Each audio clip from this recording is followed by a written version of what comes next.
사랑하는 여러분, 이 영상을 시청하시기 전에 잠시 시간을 내어 구독과 좋아요를 눌러주시면 저희가 더 좋은 콘텐츠를 만드는 데 큰 힘이 됩니다. 여러분의 작은 참여가 하나님의 은혜로운 말씀을 더 널리 퍼뜨리는 귀한 통로가 될 수 있습니다. 이 영상을 보시는 모든 분들의 삶에 주님의 평안과 축복이 가득하기를 기도합니다. 우리 인생에는 때때로 전혀 예상치 못한 실패와 좌절의 순간이 찾아옵니다.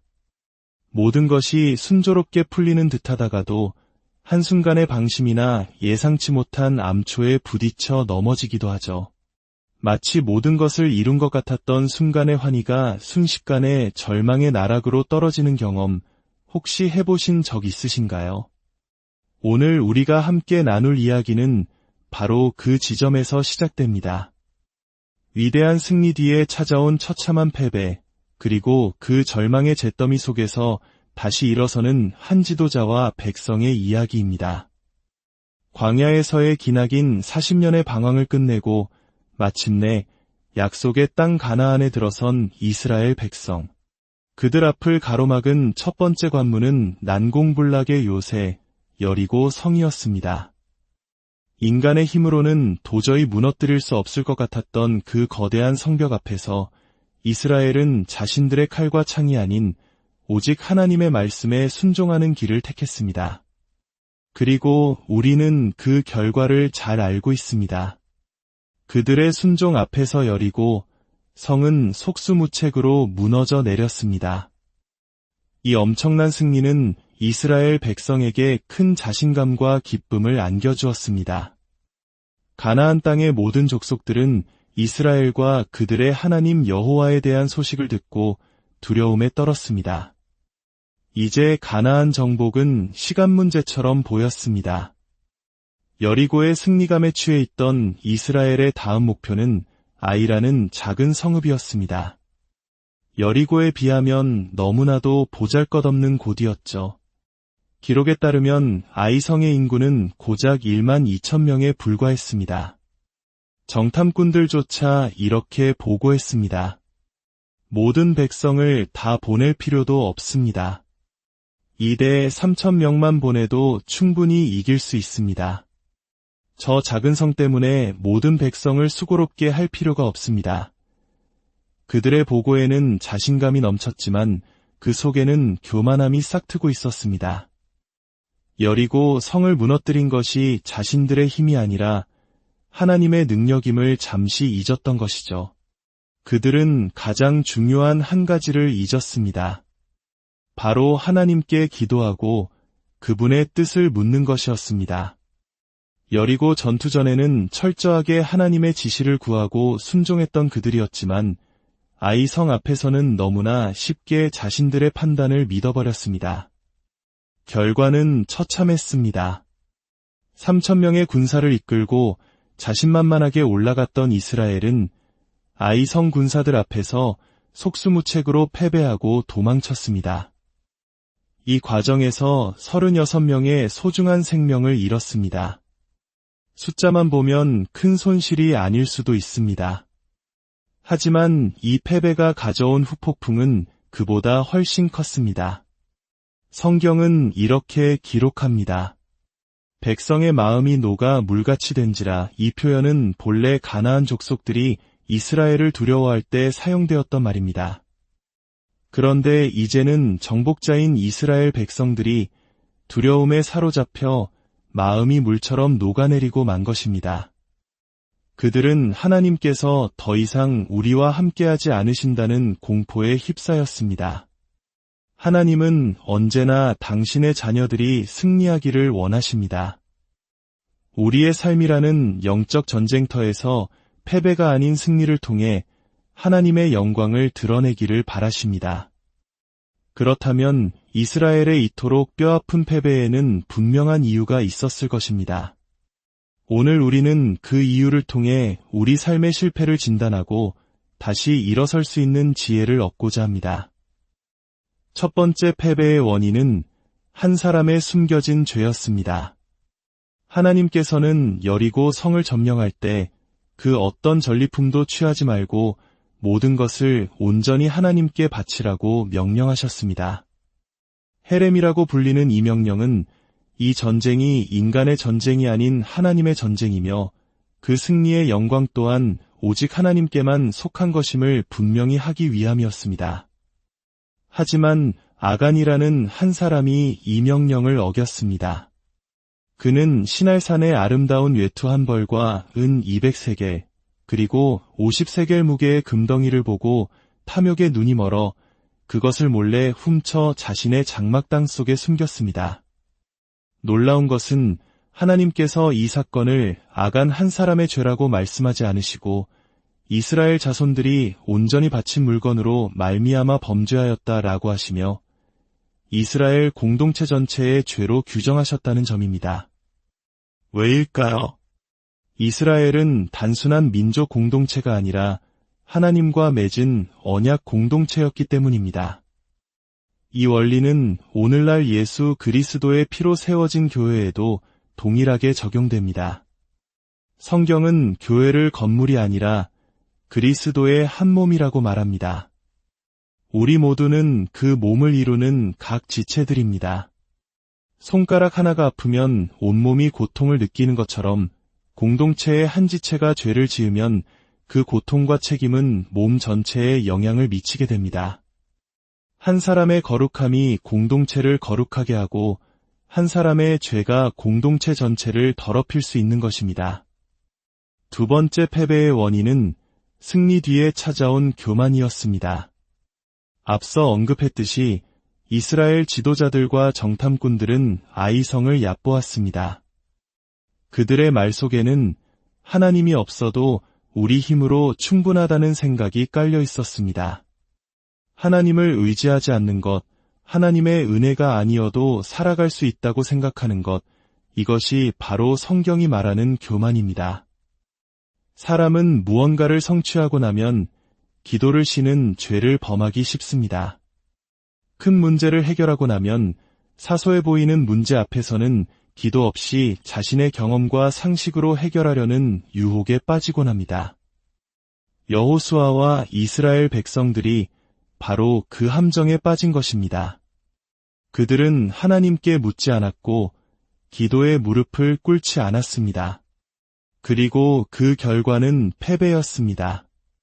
성경 잠언 16장 18절은 우리에게 경고합니다. 교만은 패망의 선봉이요 거만한 마음은 넘어짐의 앞잡이니라. 이 말씀처럼 하나님을 잊은 교만은 스스로를 무너뜨리는 가장 확실한 길이었습니다.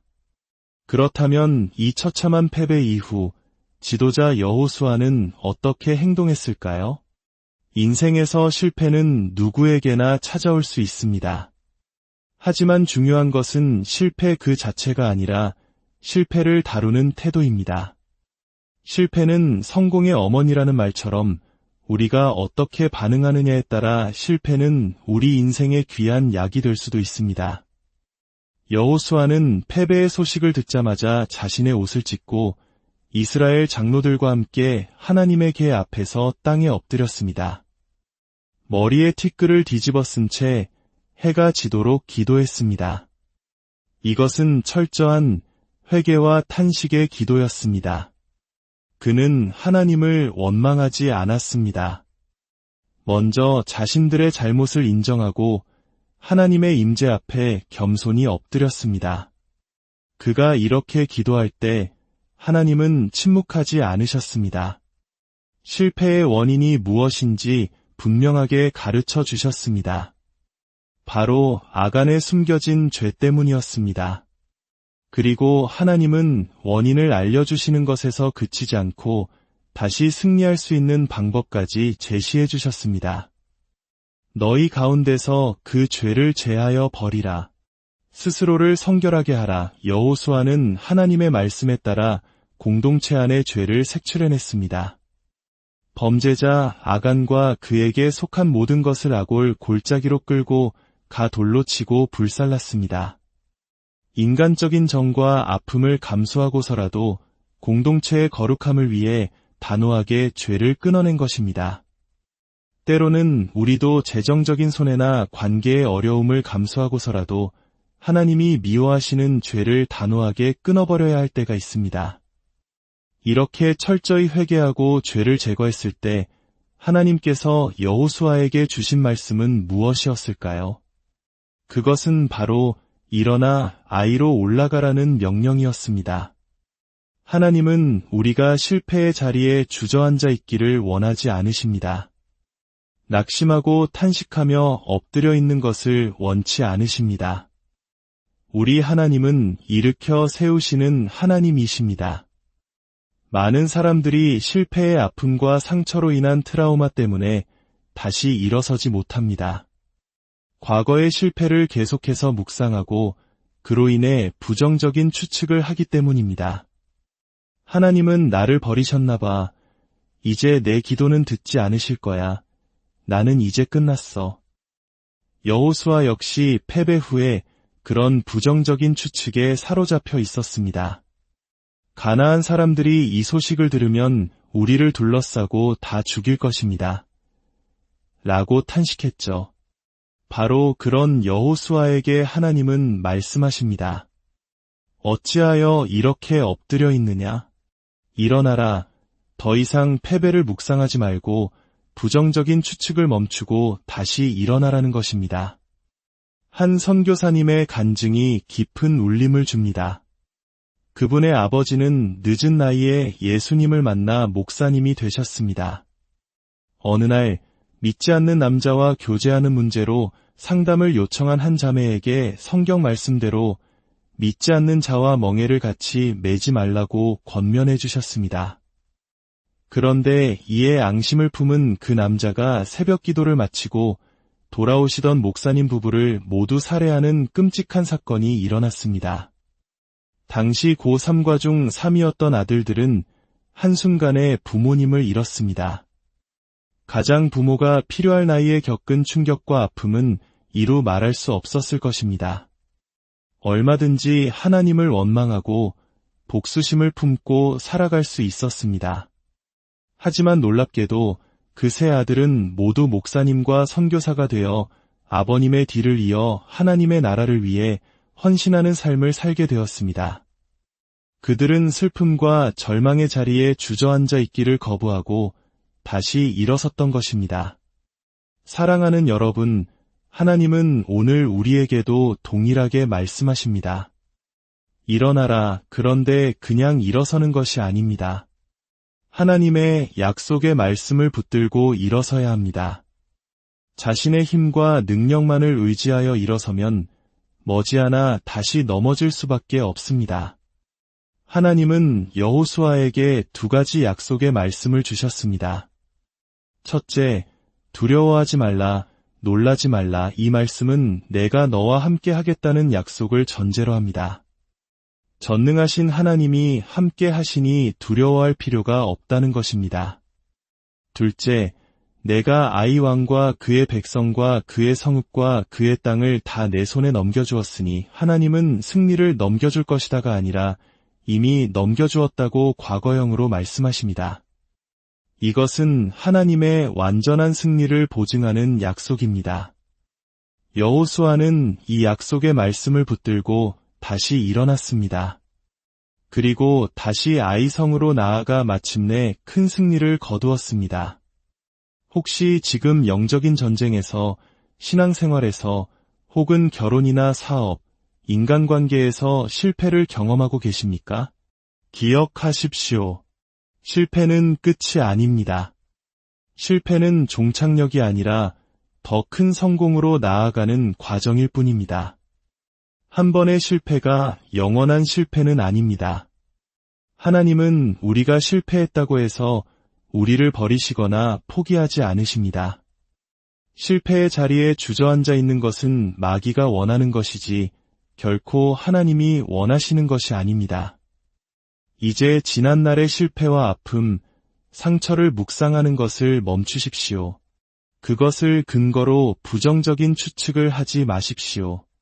대신 오늘 하나님께서 여러분 각자에게 들려주시는 약속의 말씀을 붙드시기 바랍니다.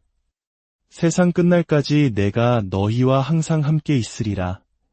하나님을 사랑하는 자, 곧 그의 뜻대로 부르심을 입은 자들에게는 모든 것이 합력하여 선을 이루느니라. 하나님은 여러분이 다시 일어나기를 원하십니다. 약속의 말씀을 붙들고 다시 도전하고 다시 전진하기를 바라십니다.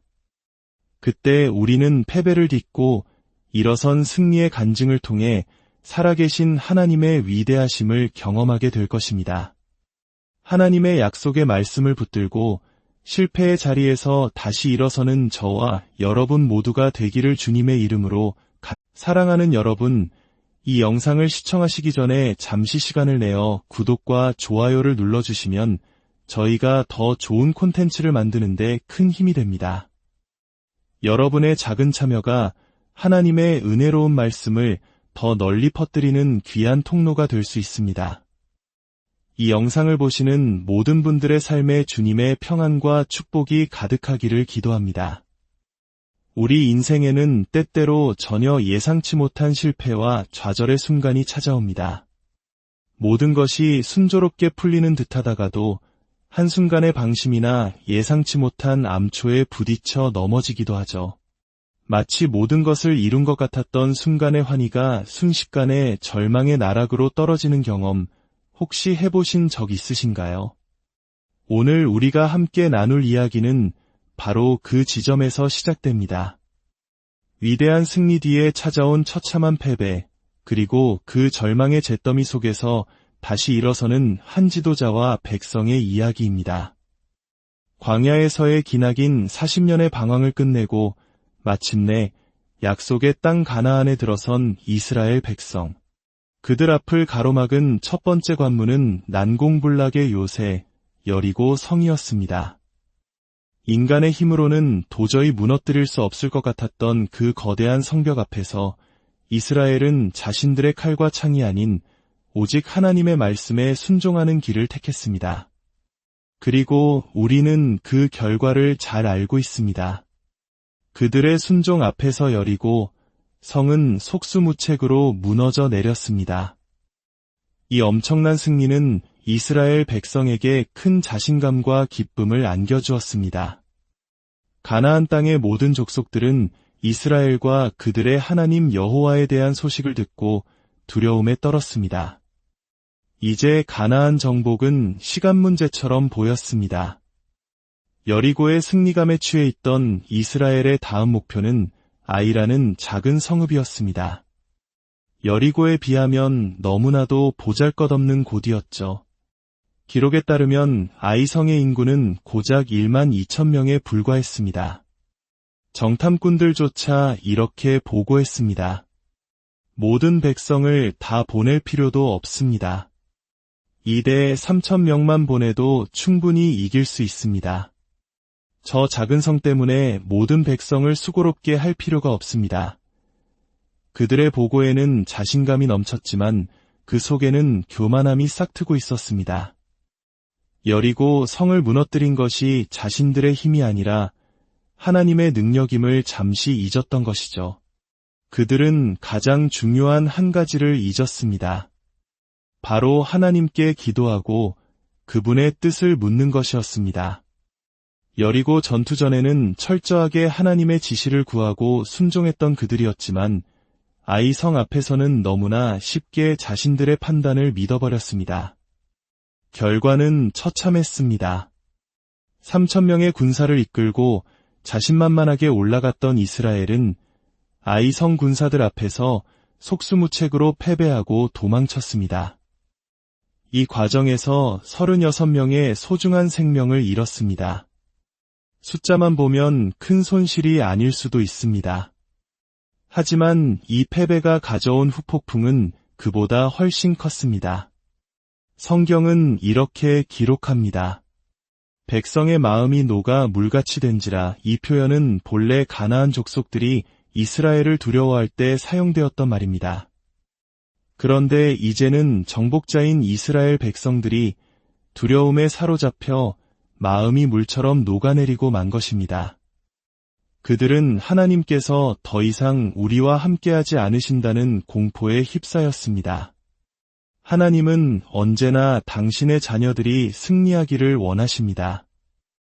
우리의 삶이라는 영적 전쟁터에서 패배가 아닌 승리를 통해 하나님의 영광을 드러내기를 바라십니다. 그렇다면 이스라엘의 이토록 뼈아픈 패배에는 분명한 이유가 있었을 것입니다. 오늘 우리는 그 이유를 통해 우리 삶의 실패를 진단하고 다시 일어설 수 있는 지혜를 얻고자 합니다. 첫 번째 패배의 원인은 한 사람의 숨겨진 죄였습니다. 하나님께서는 여리고 성을 점령할 때 그 어떤 전리품도 취하지 말고 모든 것을 온전히 하나님께 바치라고 명령하셨습니다.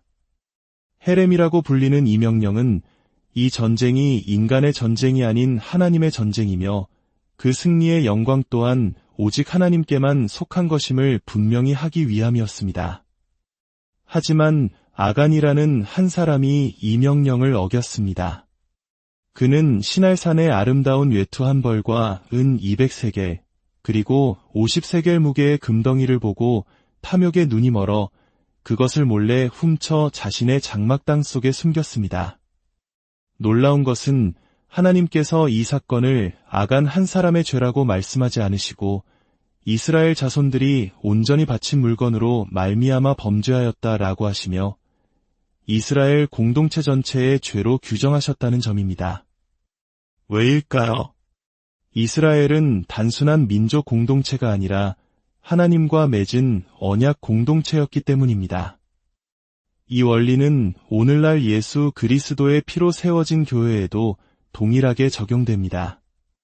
성경은 교회를 건물이 아니라 그리스도의 한 몸이라고 말합니다. 우리 모두는 그 몸을 이루는 각 지체들입니다. 손가락 하나가 아프면 온몸이 고통을 느끼는 것처럼 공동체의 한 지체가 죄를 지으면 그 고통과 책임은 몸 전체에 영향을 미치게 됩니다. 한 사람의 거룩함이 공동체를 거룩하게 하고 한 사람의 죄가 공동체 전체를 더럽힐 수 있는 것입니다. 두 번째 패배의 원인은 승리 뒤에 찾아온 교만이었습니다. 앞서 언급했듯이 이스라엘 지도자들과 정탐꾼들은 아이성을 얕보았습니다. 그들의 말 속에는 하나님이 없어도 우리 힘으로 충분하다는 생각이 깔려 있었습니다. 하나님을 의지하지 않는 것, 하나님의 은혜가 아니어도 살아갈 수 있다고 생각하는 것, 이것이 바로 성경이 말하는 교만입니다. 사람은 무언가를 성취하고 나면 기도를 쉬는 죄를 범하기 쉽습니다. 큰 문제를 해결하고 나면 사소해 보이는 문제 앞에서는 기도 없이 자신의 경험과 상식으로 해결하려는 유혹에 빠지곤 합니다. 여호수아와 이스라엘 백성들이 바로 그 함정에 빠진 것입니다. 그들은 하나님께 묻지 않았고 기도의 무릎을 꿇지 않았습니다. 그리고 그 결과는 패배였습니다. 성경 잠언 16장 18절은 우리에게 경고합니다. 교만은 패망의 선봉이요 거만한 마음은 넘어짐의 앞잡이니라. 이 말씀처럼 하나님을 잊은 교만은 스스로를 무너뜨리는 가장 확실한 길이었습니다. 그렇다면 이 처참한 패배 이후 지도자 여호수아는 어떻게 행동했을까요? 인생에서 실패는 누구에게나 찾아올 수 있습니다. 하지만 중요한 것은 실패 그 자체가 아니라 실패를 다루는 태도입니다. 실패는 성공의 어머니라는 말처럼 우리가 어떻게 반응하느냐에 따라 실패는 우리 인생의 귀한 약이 될 수도 있습니다. 여호수아는 패배의 소식을 듣자마자 자신의 옷을 찢고 이스라엘 장로들과 함께 하나님의 궤 앞에서 땅에 엎드렸습니다. 머리에 티끌을 뒤집어 쓴 채 해가 지도록 기도했습니다. 이것은 철저한 회개와 탄식의 기도였습니다. 그는 하나님을 원망하지 않았습니다. 먼저 자신들의 잘못을 인정하고 하나님의 임재 앞에 겸손히 엎드렸습니다. 그가 이렇게 기도할 때 하나님은 침묵하지 않으셨습니다. 실패의 원인이 무엇인지 분명하게 가르쳐 주셨습니다.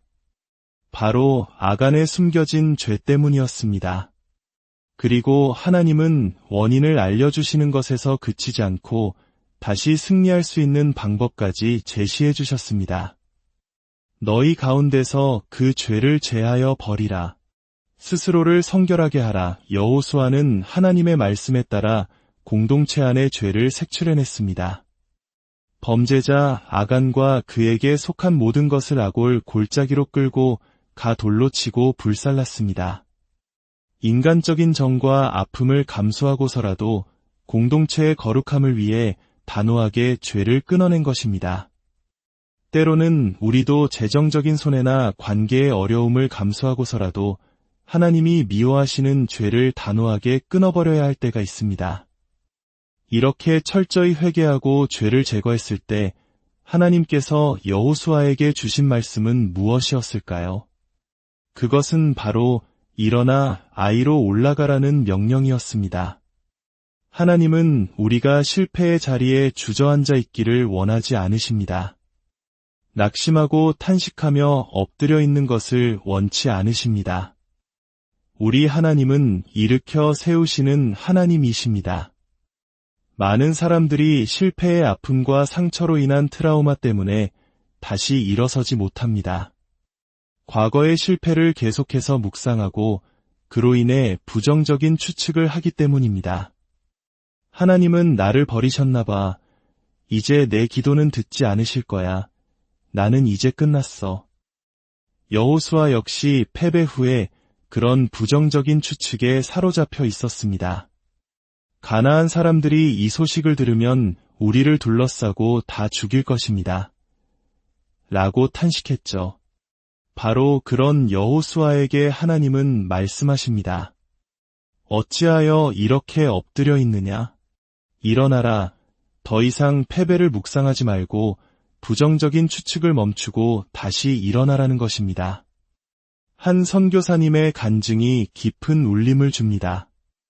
그분의 아버지는 늦은 나이에 예수님을 만나 목사님이 되셨습니다.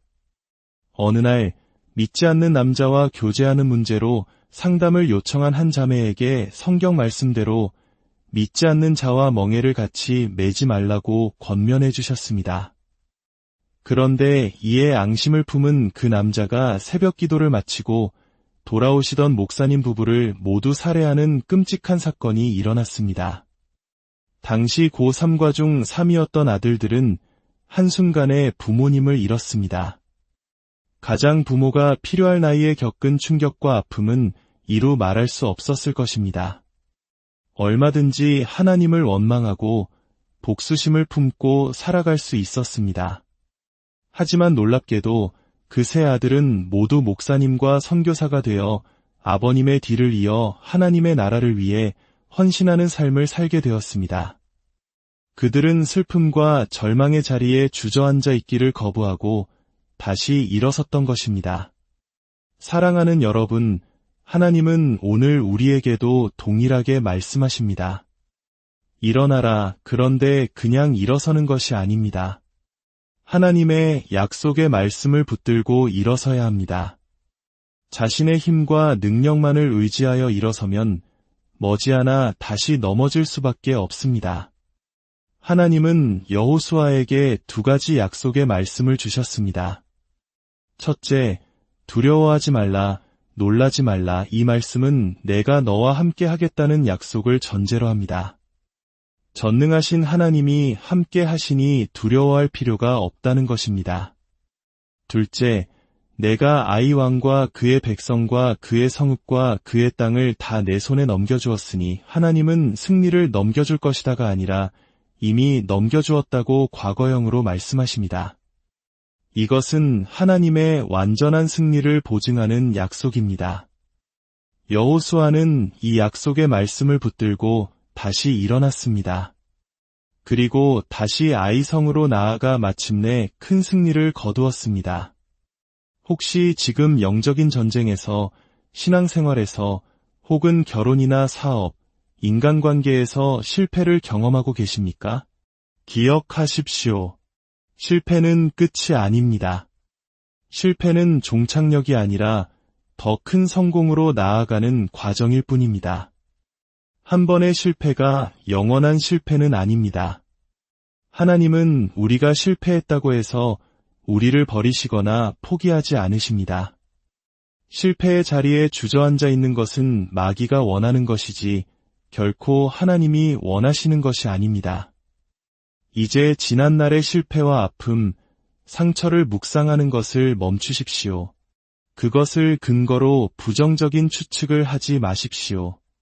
대신 오늘 하나님께서 여러분 각자에게 들려주시는 약속의 말씀을 붙드시기 바랍니다.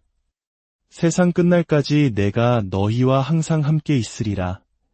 하나님을 사랑하는 자, 곧 그의 뜻대로 부르심을 입은 자들에게는 모든 것이 합력하여 선을 이루느니라. 하나님은 여러분이 다시 일어나기를 원하십니다. 약속의 말씀을 붙들고 다시 도전하고 다시 전진하기를 바라십니다. 그때 우리는 패배를 딛고 일어선 승리의 간증을 통해 살아계신 하나님의 위대하심을 경험하게 될 것입니다. 하나님의 약속의 말씀을 붙들고 실패의 자리에서 다시 일어서는 저와 여러분 모두가 되기를 주님의 이름으로 사랑하는 여러분, 이 영상을 시청하시기 전에 잠시 시간을 내어 구독과 좋아요를 눌러주시면 저희가 더 좋은 콘텐츠를 만드는데 큰 힘이 됩니다. 여러분의 작은 참여가 하나님의 은혜로운 말씀을 더 널리 퍼뜨리는 귀한 통로가 될 수 있습니다.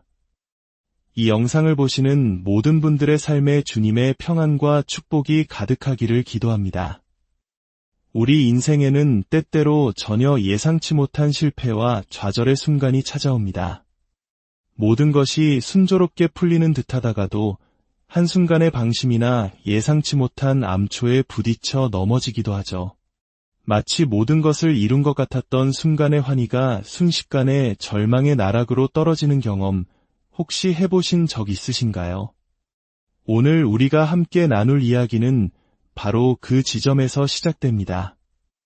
위대한 승리 뒤에 찾아온 처참한 패배, 그리고 그 절망의 잿더미 속에서 다시 일어서는 한 지도자와 백성의 이야기입니다.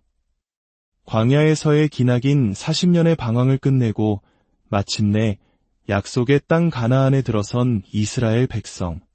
그들 앞을 가로막은 첫 번째 관문은 난공불락의 요새, 여리고 성이었습니다.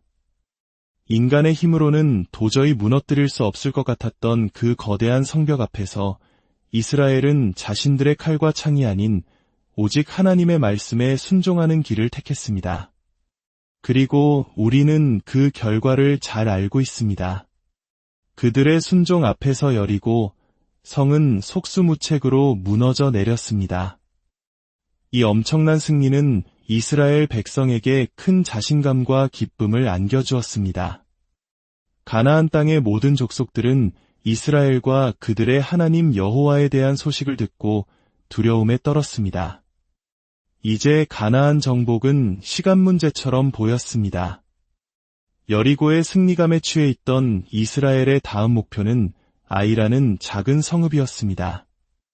여리고에 비하면 너무나도 보잘것없는 곳이었죠. 기록에 따르면 아이성의 인구는 고작 1만 2천 명에 불과했습니다. 정탐꾼들조차 이렇게 보고했습니다. 모든 백성을 다 보낼 필요도 없습니다. 2대 3천 명만 보내도 충분히 이길 수 있습니다. 저 작은 성 때문에 모든 백성을 수고롭게 할 필요가 없습니다. 그들의 보고에는 자신감이 넘쳤지만 그 속에는 교만함이 싹트고 있었습니다. 여리고 성을 무너뜨린 것이 자신들의 힘이 아니라 하나님의 능력임을 잠시 잊었던 것이죠. 그들은 가장 중요한 한 가지를 잊었습니다. 바로 하나님께 기도하고 그분의 뜻을 묻는 것이었습니다. 여리고 전투 전에는 철저하게 하나님의 지시를 구하고 순종했던 그들이었지만 아이 성 앞에서는 너무나 쉽게 자신들의 판단을 믿어버렸습니다. 결과는 처참했습니다. 3,000명의 군사를 이끌고 자신만만하게 올라갔던 이스라엘은 아이 성 군사들 앞에서 속수무책으로 패배하고 도망쳤습니다. 이 과정에서 36명의 소중한 생명을 잃었습니다. 숫자만 보면 큰 손실이 아닐 수도 있습니다. 하지만 이 패배가 가져온 후폭풍은 그보다 훨씬 컸습니다. 성경은 이렇게 기록합니다. 백성의 마음이 녹아 물같이 된지라. 이 표현은 본래 가나안 족속들이 이스라엘을 두려워할 때 사용되었던 말입니다. 그런데 이제는 정복자인 이스라엘 백성들이 두려움에 사로잡혀 마음이 물처럼 녹아내리고 만 것입니다. 그들은 하나님께서 더 이상 우리와 함께하지 않으신다는 공포에 휩싸였습니다. 하나님은 언제나 당신의 자녀들이 승리하기를 원하십니다. 우리의 삶이라는 영적 전쟁터에서 패배가 아닌 승리를 통해 하나님의 영광을 드러내기를 바라십니다. 그렇다면 이스라엘의 이토록 뼈아픈 패배에는 분명한 이유가 있었을 것입니다. 오늘 우리는 그 이유를 통해 우리 삶의 실패를 진단하고 다시 일어설 수 있는 지혜를 얻고자 합니다. 첫 번째 패배의 원인은 한 사람의 숨겨진 죄였습니다. 하나님께서는 여리고 성을 점령할 때 그 어떤 전리품도 취하지 말고 모든 것을 온전히 하나님께 바치라고 명령하셨습니다. 헤렘이라고 불리는 이 명령은 이 전쟁이 인간의 전쟁이 아닌 하나님의 전쟁이며 그 승리의 영광 또한 오직 하나님께만 속한 것임을 분명히 하기 위함이었습니다. 하지만 아간이라는 한 사람이 이 명령을 어겼습니다. 그는 시날산의 아름다운 외투 한 벌과 은 200세겔, 그리고 50세겔 무게의 금덩이를 보고 탐욕에 눈이 멀어 그것을 몰래 훔쳐 자신의 장막 땅 속에 숨겼습니다. 놀라운 것은 하나님께서 이 사건을 아간 한 사람의 죄라고 말씀하지 않으시고 이스라엘 자손들이 온전히 바친 물건으로 말미암아 범죄하였다라고 하시며 이스라엘 공동체 전체의 죄로 규정하셨다는 점입니다. 왜일까요?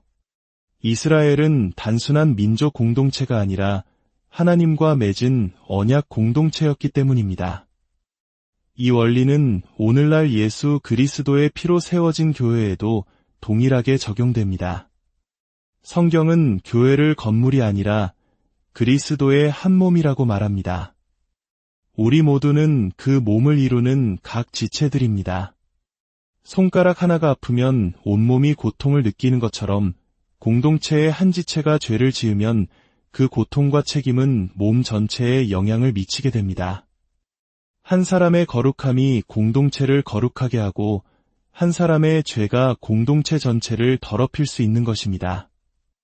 두 번째 패배의 원인은 승리 뒤에 찾아온 교만이었습니다. 앞서 언급했듯이 이스라엘 지도자들과 정탐꾼들은 아이성을 얕보았습니다. 그들의 말 속에는 하나님이 없어도 우리 힘으로 충분하다는 생각이 깔려 있었습니다. 하나님을 의지하지 않는 것, 하나님의 은혜가 아니어도 살아갈 수 있다고 생각하는 것, 이것이 바로 성경이 말하는 교만입니다. 사람은 무언가를 성취하고 나면 기도를 쉬는 죄를 범하기 쉽습니다. 큰 문제를 해결하고 나면 사소해 보이는 문제 앞에서는 기도 없이 자신의 경험과 상식으로 해결하려는 유혹에 빠지곤 합니다. 여호수아와 이스라엘 백성들이 바로 그 함정에 빠진 것입니다. 그들은 하나님께 묻지 않았고 기도의 무릎을 꿇지 않았습니다. 그리고 그 결과는 패배였습니다. 성경 잠언 16장 18절은 우리에게 경고합니다. 교만은 패망의 선봉이요 거만한 마음은 넘어짐의 앞잡이니라. 이 말씀처럼 하나님을 잊은 교만은 스스로를 무너뜨리는 가장 확실한 길이었습니다. 그렇다면 이 처참한 패배 이후 지도자 여호수아는 어떻게 행동했을까요? 인생에서 실패는 누구에게나 찾아올 수 있습니다. 하지만 중요한 것은 실패 그 자체가 아니라 실패를 다루는 태도입니다. 실패는 성공의 어머니라는 말처럼 우리가 어떻게 반응하느냐에 따라 실패는 우리 인생의 귀한 약이 될 수도 있습니다. 여호수아는 패배의 소식을 듣자마자 자신의 옷을 찢고 이스라엘 장로들과 함께 하나님의 궤 앞에서 땅에 엎드렸습니다. 머리에 티끌을 뒤집어 쓴 채 해가 지도록 기도했습니다. 이것은 철저한 회개와 탄식의 기도였습니다. 그는 하나님을 원망하지 않았습니다. 먼저 자신들의 잘못을 인정하고 하나님의 임재 앞에 겸손히 엎드렸습니다. 그가 이렇게 기도할 때 하나님은 침묵하지 않으셨습니다. 실패의 원인이 무엇인지 분명하게 가르쳐 주셨습니다. 바로 아간에 숨겨진 죄 때문이었습니다. 그리고 하나님은 원인을 알려주시는 것에서 그치지 않고 다시 승리할 수 있는 방법까지 제시해 주셨습니다. 너희 가운데서 그 죄를 제하여 버리라. 스스로를 성결하게 하라. 여호수아는 하나님의 말씀에 따라 공동체 안의 죄를 색출해냈습니다. 범죄자 아간과 그에게 속한 모든 것을 아골 골짜기로 끌고 가 돌로 치고 불살랐습니다. 인간적인 정과 아픔을 감수하고서라도 공동체의 거룩함을 위해 단호하게 죄를 끊어낸 것입니다. 때로는 우리도 재정적인 손해나 관계의 어려움을 감수하고서라도 하나님이 미워하시는 죄를 단호하게 끊어버려야 할 때가 있습니다. 이렇게 철저히 회개하고 죄를 제거했을 때 하나님께서 여호수아에게 주신 말씀은 무엇이었을까요? 그것은 바로 일어나 아이로 올라가라는 명령이었습니다. 하나님은 우리가 실패의 자리에 주저앉아 있기를 원하지 않으십니다. 낙심하고 탄식하며 엎드려 있는 것을 원치 않으십니다. 우리 하나님은 일으켜 세우시는 하나님이십니다. 많은 사람들이 실패의 아픔과 상처로 인한 트라우마 때문에 다시 일어서지 못합니다. 과거의 실패를 계속해서 묵상하고 그로 인해 부정적인 추측을 하기 때문입니다. 하나님은 나를 버리셨나 봐. 이제 내 기도는 듣지 않으실 거야. 나는 이제 끝났어. 여호수아 역시 패배 후에 그런 부정적인 추측에 사로잡혀 있었습니다. 가나안 사람들이 이 소식을 들으면 우리를 둘러싸고 다 죽일 것입니다. 라고 탄식했죠. 바로 그런 여호수아에게 하나님은 말씀하십니다. 어찌하여 이렇게 엎드려 있느냐? 일어나라. 더 이상 패배를 묵상하지 말고 부정적인 추측을 멈추고 다시 일어나라는 것입니다. 한 선교사님의 간증이 깊은 울림을 줍니다. 그분의 아버지는 늦은 나이에 예수님을 만나 목사님이 되셨습니다. 어느 날 믿지 않는 남자와 교제하는 문제로 상담을 요청한 한 자매에게 성경 말씀대로 믿지 않는 자와 멍에를 같이 매지 말라고 권면해 주셨습니다. 그런데 이에 앙심을 품은 그 남자가 새벽 기도를 마치고 돌아오시던 목사님 부부를 모두 살해하는 끔찍한 사건이 일어났습니다. 당시 고3과 중 3이었던 아들들은 한순간에 부모님을 잃었습니다. 가장 부모가 필요할 나이에 겪은 충격과 아픔은 이루 말할 수 없었을 것입니다. 얼마든지 하나님을 원망하고 복수심을 품고 살아갈 수 있었습니다. 하지만 놀랍게도 그 세 아들은 모두 목사님과 선교사가 되어 아버님의 뒤를 이어 하나님의 나라를 위해 헌신하는 삶을 살게 되었습니다. 그들은 슬픔과 절망의 자리에 주저앉아 있기를 거부하고 다시 일어섰던 것입니다. 사랑하는 여러분, 하나님은 오늘 우리에게도 동일하게 말씀하십니다. 일어나라. 그런데 그냥 일어서는 것이 아닙니다. 하나님의 약속의 말씀을 붙들고 일어서야 합니다. 자신의 힘과 능력만을 의지하여 일어서면 머지않아 다시 넘어질 수밖에 없습니다. 하나님은 여호수아에게 두 가지 약속의 말씀을 주셨습니다. 첫째, 두려워하지 말라, 놀라지 말라. 이 말씀은 내가 너와 함께 하겠다는 약속을 전제로 합니다. 전능하신 하나님이 함께 하시니 두려워할 필요가 없다는 것입니다. 둘째, 내가 아이 왕과 그의 백성과 그의 성읍과 그의 땅을 다 내 손에 넘겨주었으니 하나님은 승리를 넘겨줄 것이다가 아니라 이미 넘겨주었다고 과거형으로 말씀하십니다. 이것은 하나님의 완전한 승리를 보증하는 약속입니다. 여호수아는 이 약속의 말씀을 붙들고 다시 일어났습니다. 그리고 다시 아이 성으로 나아가 마침내 큰 승리를 거두었습니다. 혹시 지금 영적인 전쟁에서, 신앙생활에서, 혹은 결혼이나 사업, 인간관계에서 실패를 경험하고 계십니까? 기억하십시오. 실패는 끝이 아닙니다. 실패는 종착역이 아니라 더 큰 성공으로 나아가는 과정일 뿐입니다. 한 번의 실패가 영원한 실패는 아닙니다. 하나님은 우리가 실패했다고 해서 우리를 버리시거나 포기하지 않으십니다. 실패의 자리에 주저앉아 있는 것은 마귀가 원하는 것이지 결코 하나님이 원하시는 것이 아닙니다. 이제 지난날의 실패와 아픔, 상처를 묵상하는 것을 멈추십시오. 그것을 근거로 부정적인 추측을 하지 마십시오. 대신 오늘 하나님께서 여러분 각자에게 들려주시는 약속의 말씀을 붙드시기 바랍니다. 세상 끝날까지 내가 너희와 항상 함께 있으리라.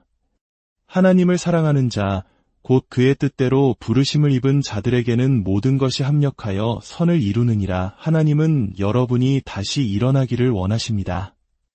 약속의 말씀을 붙들고 다시 도전하고 다시 전진하기를 바라십니다. 그때 우리는 패배를 딛고 일어선 승리의 간증을 통해 살아계신 하나님의 위대하심을 경험하게 될 것입니다. 하나님의 약속의 말씀을 붙들고 실패의 자리에서 다시 일어서는 저와 여러분 모두가 되기를 주님의 이름으로 사랑하는 여러분, 이 영상을 시청하시기 전에 잠시 시간을 내어 구독과 좋아요를 눌러주시면 저희가 더 좋은 콘텐츠를 만드는데 큰 힘이 됩니다. 여러분의 작은 참여가 하나님의 은혜로운 말씀을 더 널리 퍼뜨리는 귀한 통로가 될 수 있습니다. 이 영상을 보시는 모든 분들의 삶에 주님의 평안과 축복이 가득하기를 기도합니다. 우리 인생에는 때때로 전혀 예상치 못한 실패와 좌절의 순간이 찾아옵니다. 모든 것이 순조롭게 풀리는 듯하다가도 한순간의 방심이나 예상치 못한 암초에 부딪혀 넘어지기도 하죠. 마치 모든 것을 이룬 것 같았던 순간의 환희가 순식간에 절망의 나락으로 떨어지는 경험, 혹시 해보신 적 있으신가요? 오늘 우리가 함께 나눌 이야기는 바로 그 지점에서 시작됩니다. 위대한 승리 뒤에 찾아온 처참한 패배, 그리고 그 절망의 잿더미 속에서 다시 일어서는 한 지도자와 백성의 이야기입니다. 광야에서의 기나긴 40년의 방황을 끝내고 마침내 약속의 땅 가나안에 들어선 이스라엘 백성. 그들 앞을 가로막은 첫 번째 관문은 난공불락의 요새, 여리고 성이었습니다. 인간의 힘으로는 도저히 무너뜨릴 수 없을 것 같았던 그 거대한 성벽 앞에서 이스라엘은 자신들의 칼과 창이 아닌 오직 하나님의 말씀에 순종하는 길을 택했습니다. 그리고 우리는 그 결과를 잘 알고 있습니다. 그들의 순종 앞에서 여리고 성은 속수무책으로 무너져 내렸습니다. 이 엄청난 승리는 이스라엘 백성에게 큰 자신감과 기쁨을 안겨주었습니다. 가나안 땅의 모든 족속들은 이스라엘과 그들의 하나님 여호와에 대한 소식을 듣고 두려움에 떨었습니다. 이제 가나안 정복은 시간 문제처럼 보였습니다. 여리고의 승리감에 취해 있던 이스라엘의 다음 목표는 아이라는 작은 성읍이었습니다. 여리고에 비하면 너무나도 보잘것없는 곳이었죠. 기록에 따르면 아이성의 인구는 고작 1만 2천 명에 불과했습니다. 정탐꾼들조차 이렇게 보고했습니다. 모든 백성을 다 보낼 필요도 없습니다. 2대 3천 명만 보내도 충분히 이길 수 있습니다. 저 작은 성 때문에 모든 백성을 수고롭게 할 필요가 없습니다. 그들의 보고에는 자신감이 넘쳤지만 그 속에는 교만함이 싹트고 있었습니다. 여리고 성을 무너뜨린 것이 자신들의 힘이 아니라 하나님의 능력임을 잠시 잊었던 것이죠. 그들은 가장 중요한 한 가지를 잊었습니다. 바로 하나님께 기도하고 그분의 뜻을 묻는 것이었습니다. 여리고 전투 전에는 철저하게 하나님의 지시를 구하고 순종했던 그들이었지만 아이 성 앞에서는 너무나 쉽게 자신들의 판단을 믿어버렸습니다. 결과는 처참했습니다. 3,000명의 군사를 이끌고 자신만만하게 올라갔던 이스라엘은 아이성 군사들 앞에서 속수무책으로 패배하고 도망쳤습니다. 이 과정에서 36명의 소중한 생명을 잃었습니다. 숫자만 보면 큰 손실이 아닐 수도 있습니다. 하지만 이 패배가 가져온 후폭풍은 그보다 훨씬 컸습니다. 성경은 이렇게 기록합니다. 백성의 마음이 녹아 물같이 된지라. 이 표현은 본래 가나안 족속들이 이스라엘을 두려워할 때 사용되었던 말입니다. 그런데 이제는 정복자인 이스라엘 백성들이 두려움에 사로잡혀 마음이 물처럼 녹아내리고 만 것입니다. 그들은 하나님께서 더 이상 우리와 함께하지 않으신다는 공포에 휩싸였습니다. 하나님은 언제나 당신의 자녀들이 승리하기를 원하십니다. 우리의 삶이라는 영적 전쟁터에서 패배가 아닌 승리를 통해 하나님의 영광을 드러내기를 바라십니다. 그렇다면 이스라엘의 이토록 뼈아픈 패배에는 분명한 이유가 있었을 것입니다. 오늘 우리는 그 이유를 통해 우리 삶의 실패를 진단하고 다시 일어설 수 있는 지혜를 얻고자 합니다. 첫 번째 패배의 원인은 한 사람의 숨겨진 죄였습니다. 하나님께서는 여리고 성을 점령할 때 그 어떤 전리품도 취하지 말고 모든 것을 온전히 하나님께 바치라고 명령하셨습니다. 헤렘이라고 불리는 이 명령은 이 전쟁이 인간의 전쟁이 아닌 하나님의 전쟁이며 그 승리의 영광 또한 오직 하나님께만 속한 것임을 분명히 하기 위함이었습니다. 하지만 아간이라는 한 사람이 이 명령을 어겼습니다. 그는 시날산의 아름다운 외투 한 벌과 은 200세겔, 그리고 50세겔 무게의 금덩이를 보고 탐욕에 눈이 멀어 그것을 몰래 훔쳐 자신의 장막 땅 속에 숨겼습니다. 놀라운 것은 하나님께서 이 사건을 아간 한 사람의 죄라고 말씀하지 않으시고 이스라엘 자손들이 온전히 바친 물건으로 말미암아 범죄하였다라고 하시며 이스라엘 공동체 전체의 죄로 규정하셨다는 점입니다. 왜일까요? 이스라엘은 단순한 민족 공동체가 아니라 하나님과 맺은 언약 공동체였기 때문입니다. 이 원리는 오늘날 예수 그리스도의 피로 세워진 교회에도 동일하게 적용됩니다. 성경은 교회를 건물이 아니라 그리스도의 한 몸이라고 말합니다. 우리 모두는 그 몸을 이루는 각 지체들입니다. 손가락 하나가 아프면 온몸이 고통을 느끼는 것처럼 공동체의 한 지체가 죄를 지으면 그 고통과 책임은 몸 전체에 영향을 미치게 됩니다. 한 사람의 거룩함이 공동체를 거룩하게 하고 한 사람의 죄가 공동체 전체를 더럽힐 수 있는 것입니다. 두 번째 패배의 원인은 승리 뒤에 찾아온 교만이었습니다. 앞서 언급했듯이 이스라엘 지도자들과 정탐꾼들은 아이성을 얕보았습니다. 그들의 말 속에는 하나님이 없어도 우리 힘으로 충분하다는 생각이 깔려 있었습니다.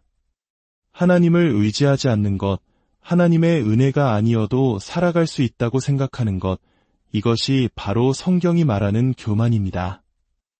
사람은 무언가를 성취하고 나면 기도를 쉬는 죄를 범하기 쉽습니다. 큰 문제를 해결하고 나면 사소해 보이는 문제 앞에서는 기도 없이 자신의 경험과 상식으로 해결하려는 유혹에 빠지곤 합니다. 여호수아와 이스라엘 백성들이 바로 그 함정에 빠진 것입니다. 그들은 하나님께 묻지 않았고 기도의 무릎을 꿇지 않았습니다. 그리고 그 결과는 패배였습니다. 성경 잠언 16장 18절은 우리에게 경고합니다. 교만은 패망의 선봉이요 거만한 마음은 넘어짐의 앞잡이니라. 이 말씀처럼 하나님을 잊은 교만은 스스로를 무너뜨리는 가장 확실한 길이었습니다. 그렇다면 이 처참한 패배 이후 지도자 여호수아는 어떻게 행동했을까요? 인생에서 실패는 누구에게나 찾아올 수 있습니다. 하지만 중요한 것은 실패 그 자체가 아니라 실패를 다루는 태도입니다. 실패는 성공의 어머니라는 말처럼 우리가 어떻게 반응하느냐에 따라 실패는 우리 인생의 귀한 약이 될 수도 있습니다. 여호수아는 패배의 소식을 듣자마자 자신의 옷을 찢고 이스라엘 장로들과 함께 하나님의 궤 앞에서 땅에 엎드렸습니다. 머리에 티끌을 뒤집어 쓴 채 해가 지도록 기도했습니다. 이것은 철저한 회개와 탄식의 기도였습니다. 그는 하나님을 원망하지 않았습니다. 먼저 자신들의 잘못을 인정하고 하나님의 임재 앞에 겸손히 엎드렸습니다. 그가 이렇게 기도할 때 하나님은 침묵하지 않으셨습니다. 실패의 원인이 무엇인지 분명하게 가르쳐 주셨습니다. 바로 아간에 숨겨진 죄 때문이었습니다. 그리고 하나님은 원인을 알려주시는 것에서 그치지 않고 다시 승리할 수 있는 방법까지 제시해 주셨습니다. 너희 가운데서 그 죄를 제하여 버리라. 스스로를 성결하게 하라. 여호수아는 하나님의 말씀에 따라 공동체 안의 죄를 색출해냈습니다. 범죄자 아간과 그에게 속한 모든 것을 아골 골짜기로 끌고 가 돌로 치고 불살랐습니다. 인간적인 정과 아픔을 감수하고서라도 공동체의 거룩함을 위해 단호하게 죄를 끊어낸 것입니다. 때로는 우리도 재정적인 손해나 관계의 어려움을 감수하고서라도 하나님이 미워하시는 죄를 단호하게 끊어버려야 할 때가 있습니다.